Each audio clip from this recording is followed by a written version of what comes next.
साल था 1193 AD और बख्तियार खिलजी का नालंदा विश्वविद्यालय पर क्रूर आक्रमण होता है। उसका नतीजा होता है भीषण नरसंहार और नालंदा में रखा हुआ भारत का अनमोल साहित्य हमेशा हमेशा के लिए नष्ट हो जाता है। क्या था यह अनमोल साहित्य और नालंदा पर आक्रमण ही क्यों किया गया? वहाँ पर रखे साहित्य को नष्ट ही क्यों किया गया? वो ना तो किसी राजा का किला था, ना ही वहाँ पर कोई खजाना रखा हुआ था, और वह ना ही सोने से बना कोई मंदिर था, बल्कि वह तो भारत की महान गुरुकुलीय शिक्षा का प्रचार और प्रसार करने वाली एक यूनिवर्सिटी थी। इन सभी सवालों का जवाब जानेंगे इस वीडियो में।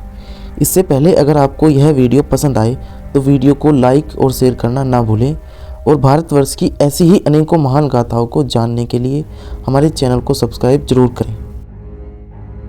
सबसे पहले हम जानते हैं नालंदा के इतिहास के बारे में। नालंदा संपूर्ण विश्व की सबसे पुरानी रेजिडेंशियल यूनिवर्सिटी है। नालंदा का नाम ही इसके उद्देश्य की झलक दे देता है। नालंदा 3 शब्दों से मिलकर बना है, ना, अलम और दा, जिसका अर्थ होता है कभी ना रुकने वाले ज्ञान का प्रवाह। नालंदा प्राचीन काल का सबसे प्रसिद्ध बौद्ध महाविहार था। शिक्षा का केंद्र होने के साथ साथ यह एक बौद्ध तीर्थ स्थान भी था। यहाँ आने वालों को आज भी आध्यात्मिक शांति के साथ साथ भारत के गौरवशाली इतिहास, संस्कृति, वास्तुकला और पर्यटन की झलक देखने को मिलती है। नालंदा के बारे में हमें जानकारी कई विदेशी लेखकों से मिल जाती है, जिसमें चाइना से आने वाले ह्यूनसेंग और इत्सिंग जैसे ट्रेवलर प्रमुख हैं। ह्यूनसेंग 7वीं सेंचुरी में नालंदा आते हैं और नालंदा विश्वविद्यालय के बारे में लिखते हैं। नालंदा विश्वविद्यालय की स्थापना गुप्त वंश के शासक कुमार गुप्तवन ने की थी। गुप्त वंश के पतन के बाद भी आने वाले सभी शासक वंशों ने इसकी समृद्धि में अपना योगदान जारी रखा। इसे महान सम्राट हर्षवर्धन और पाल शासकों का भी संरक्षण मिला है। यहाँ 10,000 विद्यार्थी और लगभग 2,000 शिक्षक आचार्य रहते थे। इसका मतलब यह है कि यह एक रेजिडेंशियल यूनिवर्सिटी हुआ करती थी। इस विश्वविद्यालय में भारत के विभिन्न क्षेत्रों से ही नहीं बल्कि कोरिया, जापान, चीन, तिब्बत, इंडोनेशिया, फारस तथा तुर्की से भी विद्यार्थी शिक्षा ग्रहण करने के लिए आते थे।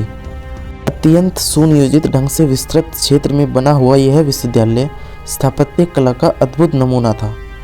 इसका पूरा परिसर एक विशाल दीवार से घिरा हुआ था, जिसमें प्रवेश के लिए एक मुख्य द्वार था। उत्तर से दक्षिण की ओर मठों की कतार थी और उनके सामने अनेक भव्य स्तूप और मंदिर थे। मंदिरों में बुद्ध भगवान की सुंदर मूर्तियां स्थापित थी। केंद्रीय विश्वविद्यालय में 7 बड़े कक्ष थे और इसके अलावा 300 अन्य कमरे थे। इनमें व्याख्यान हुआ करते थे। अभी तक खुदाई में 13 मठ मिले हैं। वैसे इससे भी अधिक मठों के होने की संभावना है। मठ 1 से अधिक मंजिल के होते थे। कमरे में सोने के लिए पत्थर की चौकी होती थी। दीपक, पुस्तक इत्यादि रखने के लिए आले बने हुए थे। प्रत्येक मठ के आंगन में एक कुआं बना हुआ था। 8 विशाल भवन, 10 मंदिर, अनेक प्रार्थना कक्ष तथा अध्ययन कक्ष के अलावा इस परिसर में सुंदर बगीचे तथा झीलें भी होती थी। समस्त विश्वविद्यालय का प्रबंधन कुलपति या प्रमुख आचार्य करते थे, जो भिक्षुओं द्वारा निर्वाचित होते थे। कुलपति 2 परामर्शदात्री समितियों के परामर्श के द्वारा सारा प्रबंधन करते थे।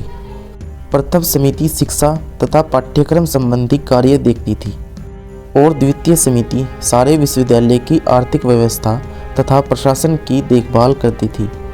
विश्वविद्यालय को दान में मिले 200 गांव से प्राप्त उपज और आय की देखरेख यही समिति करती थी। इस विश्वविद्यालय में 3 श्रेणियों के आचार्य थे, जो अपनी योग्यता अनुसार प्रथम, द्वितीय और तृतीय श्रेणी में आते थे। नालंदा के प्रसिद्ध आचार्यों में शीलभद्र, धर्मपाल, चंद्रपाल, गुणमती और स्थिरमती प्रमुख थे। 7वीं सदी में ह्वेनसांग के समय इस विश्वविद्यालय के प्रमुख शीलभद्र थे, जो एक महान आचार्य, शिक्षक और विद्वान थे। प्रवेश परीक्षा अत्यंत ही कठिन होती थी। इसके कारण प्रतिभाशाली विद्यार्थी ही प्रवेश कर पाते थे। उन्हें 3 कठिन परीक्षा सत्रों को उत्तीर्ण करना होता था। यह विश्व का प्रथम ऐसा दृष्टांत है। शुद्ध आचरण और संघ के नियमों का पालन करना अत्यंत आवश्यक था। यहाँ महायान के प्रवर्तक नागार्जुन, वसुबंधु, असंग तथा धर्म कीर्ति की रचनाओं का सविस्तार अध्ययन होता था। वेद, वेदांत और सांख्य भी पढ़ाए जाते थे। व्याकरण, दर्शन, शल्य विद्या, ज्योतिष, योग शास्त्र तथा चिकित्सा शास्त्र भी पाठ्यक्रम के अंतर्गत आते थे। नालंदा की खुदाई में मिली अनेक कांसे की मूर्तियों के आधार पर कुछ विद्वानों का मत है कि कदाचित धातु की मूर्तियां बनाने के लिए विज्ञान का भी अध्ययन होता था। यहाँ खगोल शास्त्र अध्ययन के लिए एक विशेष विभाग बनाया गया था। नालंदा के हजारों विद्यार्थियों और आचार्यों के अध्ययन के लिए 9 तल का एक विराट पुस्तकालय था, जिसमें 90 लाख से अधिक पुस्तकों का अनुपम संग्रह था। इस पुस्तकालयों में सभी विषयों से संबंधित पुस्तकें होती थी। यह पुस्तकालय रत्नरंजक, रत्नोधि, रत्नसागर नामक 3 विशाल भवनों में स्थित था। रत्नोधि पुस्तकालय में अनेक अप्राप्य हस्तलिखित पुस्तकें संग्रहित थी। इनमें से अनेक पुस्तकों की प्रतिलिपियां चीनी यात्री अपने साथ भी लेकर गए थे। यहाँ छात्रों के रहने के लिए लगभग 300 कक्ष बने थे, जिनमें अकेले या एक से अधिक छात्रों के रहने की व्यवस्था थी। 1 या 2 भिक्षु छात्र एक कमरे में रहते थे। कमरे छात्रों का प्रत्येक वर्ष उनकी अग्रिमता के आधार पर दिए जाते थे। इसका प्रबंधन स्वयं छात्रों द्वारा छात्र संघ के माध्यम से किया जाता था। छात्रों को किसी प्रकार की आर्थिक चिंता नहीं थी। उनके लिए शिक्षा, भोजन, वस्त्र, औषधि और उपचार सभी निःशुल्क थे। राज्य की ओर से विश्वविद्यालय को 200 गांव दान में मिले थे, जिनमें प्राप्त आय और अनाज से उसका खर्च चलता था। एनसांग ने लिखा है कि हजारों छात्र नालंदा में अध्ययन करते थे। इसी कारण नालंदा प्रख्यात हो गया था। दिन भर अध्ययन में बीत जाता था। विदेशी छात्र भी अपनी शंकाओं का समाधान करते थे। इत सिंह ने लिखा है कि विश्वविद्यालय के विख्यात विद्वानों के नाम विश्वविद्यालय के प्रमुख द्वार पर श्वेत अक्षरों से लिखे जाते थे। नालंदा के छात्रों को literature, astrology, psychology, law, astronomy, science, warfare, इतिहास, maths, architecture, language science, economics, medicine समेत कई विषयों को पढ़ाया जाता था। इस विश्वविद्यालय में कई महान विद्वानों ने पढ़ाई की थी, जिसमें प्रमुख रूप से हर्षवर्धन, धर्मपाल, वसुबंधु, धर्मकीर्ति, आर्यवेद, नागार्जुन का नाम शामिल है। खुदाई के दौरान यहाँ 1.5 लाख वर्ग फीट में नालंदा यूनिवर्सिटी के अवशेष मिले हैं। ऐसा माना जाता है कि यह सिर्फ यूनिवर्सिटी का 10% हिस्सा ही है। इस विश्वविद्यालय पर 3 बार आक्रमण किए गए, जिसके बाद 2 बार इसे उस समय राज्य करने वाले राजाओं ने फिर से बनवा दिया। पर जब तीसरी बार हमला हुआ तो अब तक का सबसे बड़ा और विनाशकारी हमला था। इस हमले में यहाँ के पुस्तकालय की काफ़ी सारी किताबें और दुर्लभ ग्रंथ जलकर राख हो गए। माना जाता है कि इसके विनाश के बाद ही भारत में बौद्ध धर्म का पतन भी शुरू हो गया था। विश्वविद्यालय पर पहला हमला सम्राट स्कंदगुप्त के समय में हुआ था। यह हमला मिहिर कुल के तहत ह्यून की वजह से हुआ था। इस हमले में विश्वविद्यालय की इमारत के साथ साथ पुस्तकालय को भी काफ़ी नुकसान पहुंचाया गया था। बाद में स्कंदगुप्त के उत्तराधिकारियों के द्वारा पुस्तकालय की मरम्मत करवा दी गई और एक नई बड़ी इमारत बनवा दी गई। विश्वविद्यालय पर दूसरा हमला 7वीं शताब्दी की शुरुआत में गोदास ने किया था। उस समय बौद्ध राजा हर्षवर्धन का शासन हुआ करता था। इसके बाद तीसरा और सबसे विनाशकारी हमला पाल राजवंश के शासनकाल में हुआ था। मोहम्मद बिन बख्तियार खिलजी, जो कि एक तुर्क सेनापति था, उस समय अवध में तैनात था। बख्तियार खिलजी और उसकी सेना ने लगभग 1193 ईस्वी में प्राचीन नालंदा विश्वविद्यालय को नष्ट कर दिया। उसने पुस्तकालय की किताबों को आग लगा दी। जो कुछ भी वहाँ था उसे लूट लिया।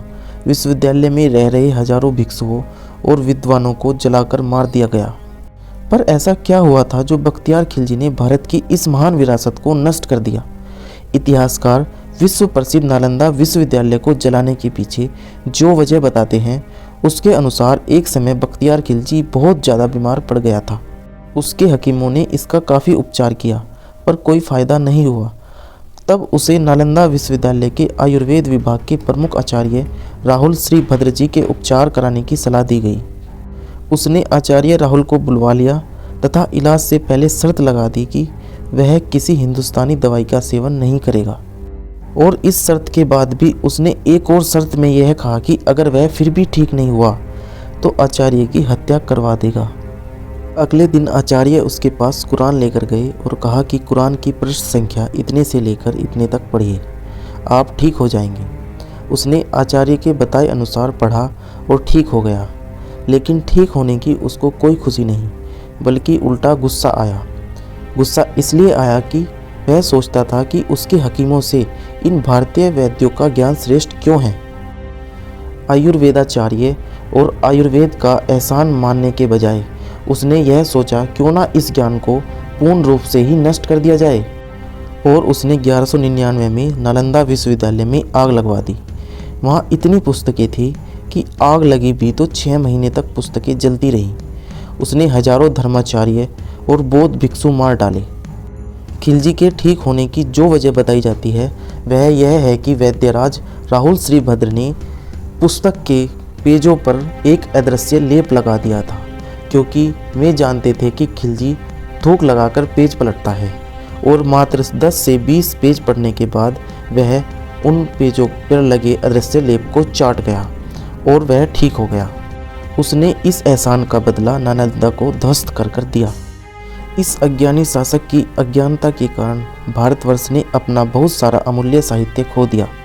बहुत सारी वैदिक प्रतिलिपियाँ, उपनिषद, शास्त्र, विज्ञान और वास्तुकला की अनेकों पुस्तकें, ऋषियों के द्वारा शोध और खोज कर निकाला गया विशाल ज्ञान का भंडार, गणित की बहुमूल्य विद्या, जीवन पद्धति और आयुर्वेद और न जाने कितने विषयों पर हजारों लाखों पुस्तकें उस अग्नि में स्वाह हो गई, जिनकी क्षतिपूर्ति कभी नहीं की जा सकेगी।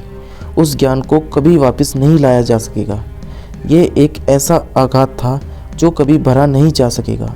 यह एक ऐसा साहित्य था जो पूरे संसार को लाभान्वित कर सकता था। यह एक ऐसा साहित्य था जो पूरे भारतवर्ष को गौरवान्वित कर सकता था। आप इमेजिन कर सकते हैं 90 लाख पुस्तकें, कितना ज्ञान छुपा होगा उन पुस्तकों में। ऋषि मुनियों की हजारों वर्षों की तपस्या और शोध कर निकाला गया वह ज्ञान एक मूर्ख शासक द्वारा बिना कुछ सोचे समझे नष्ट कर दिया जाता है। बख्तियार खिलजी सिर्फ यहीं नहीं रुका। नालंदा को नष्ट करने के बाद वह बिहार की और 2 यूनिवर्सिटीज़ विक्रमशिला और उदांतापुरी को भी नष्ट कर देता है। यह बस भारत का नुकसान नहीं था, यह पूरे विश्व का नुकसान था। सिर्फ एक व्यक्ति की मूर्खता की वजह से हजारों वर्षों का यह ज्ञान संग्रह जलकर राख हो जाता है। उन पुस्तकों का ज्ञान पूरी मानवता के लिए वरदान साबित हो सकता था, भारत को विश्व गुरु बना सकता था, पर अफसोस ऐसा ना हो सका। भारत जैसा राष्ट्र जहाँ किताब के एक पन्ने को फाड़ना भी पाप माना जाता है, जहाँ सरस्वती की पूजा की जाती है, उसके इतिहास में होने वाली यह घटना मानवता को शर्मसार कर देती है।